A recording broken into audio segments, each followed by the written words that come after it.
Do you want to be a character designer? Well, I'm a professional artist and character designer, and I'm here to give you some advice. As an exercise, I want you to look into your favorite franchise or fandom and make a character that looks like they could be a part of it.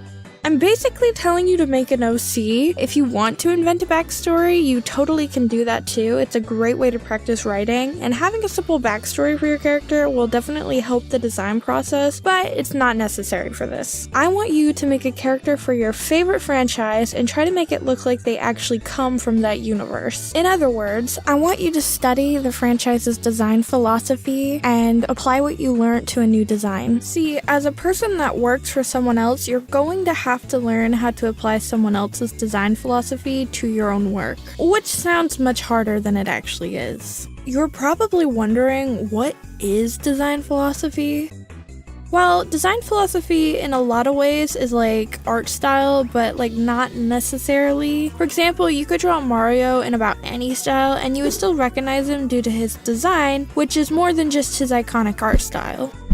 Large eyes, big nose, all around soft shape language. The main components of a design philosophy is the aesthetic, the practicality, and most importantly, the message of your design. Shape language is a form of design philosophy, but it isn't always used in the same way, because there are many different ways to apply it. Bowser has a soft, squishy look, but he's covered in spikes. So these ideas can be applied differently depending on your preference. When you're designing a fandom character, you now need to think like someone else to get them to fit in within the cast. But you also need to put your own spin on it at the same time, so you're not just recreating an existing character. Because when someone hires you, it means they like what you make. Otherwise, they just do it themselves or hire somebody else. You need to understand the preferences of somebody else while keeping your own intact as well. And in the beginning, it might be hard, especially if you're not sure about your own design philosophy,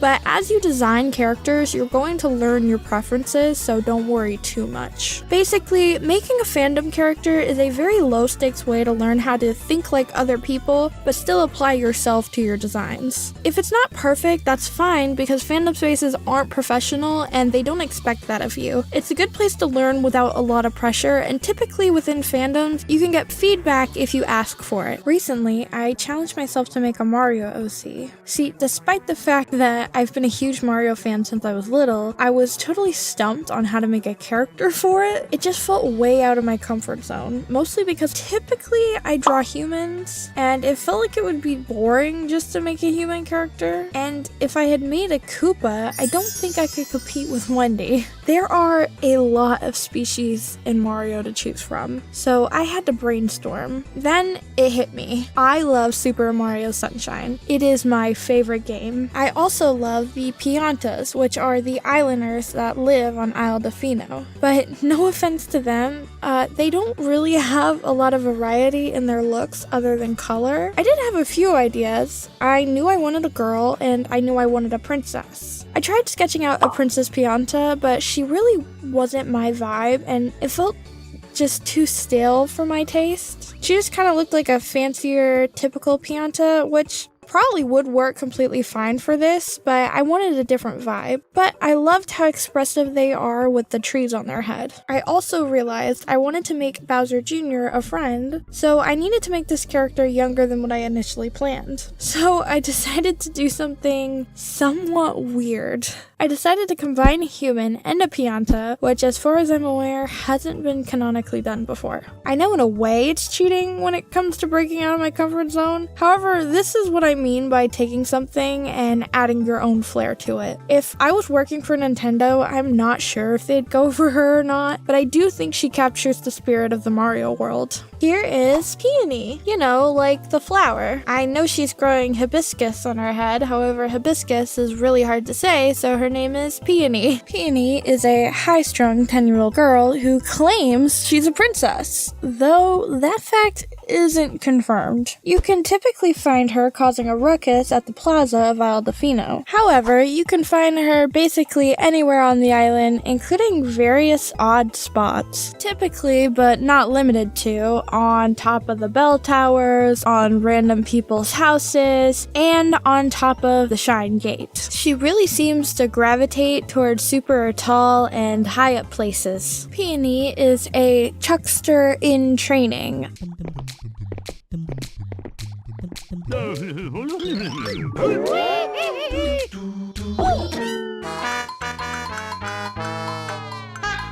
But she's not really good at it. She is also a friend of Bowser Jr., meeting him shortly after the events of Sunshine. Jr. enjoys her company most of the time, but he's not sure if she's actually a princess or not. This is Peony's final design. However, I'd like to go over how I ended up with this and my design process for how I come up with characters. For one, I knew she needed a good silhouette. The characters in Mario all have very clear silhouettes and shape language, so I was trying to keep that in mind as I was designing her. I also knew since she was a princess, she needed a princess vibe, but I also wanted her to kind of stick out, being that she's a little kid and the fact that she's possibly not a princess. My ideas for her design was: she wears big glasses that obscure her eyes, like the ones you see in anime, or to reference Mario, the professor. She has a round, clownish nose, also kind of like the professor.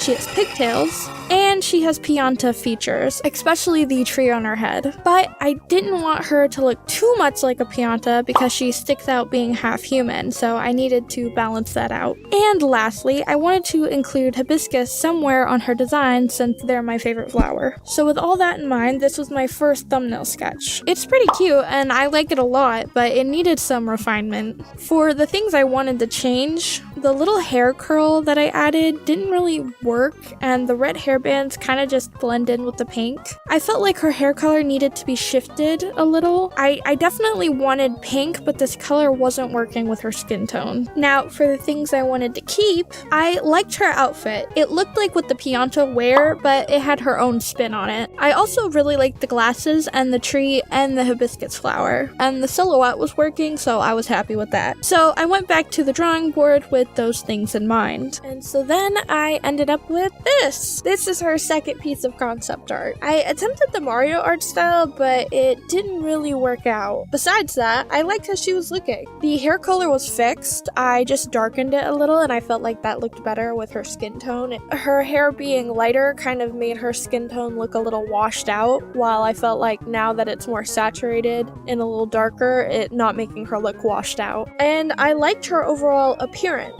I like the idea that the flower grew on the side of her tree instead of the top like a normal Pianta because she's just kind of strange. I also changed her red hairbands to be gold instead of red because I think it gives her more of a princess vibe and it pops really nicely against the pink. I even made this piece of concept art that we saw earlier to get an idea about drawing her. However, I wasn't a fan of her limbs. She has extremely skinny arms and legs, and I felt like that didn't really fit within the Mario cast, and I felt like it just kind of made her look a little unbalanced. I also just in general wanted to edit her proportions because she's actually smaller than Mario, but with these proportions, it just didn't come off that way to me. So after some finalizing and a little bit of editing, this is what I ended up with. I feel like she still has the essence of the first concept while being a bit more interesting, but what do you guys think? And that's all for this video. I really don't know how to end this. Well, other than saying,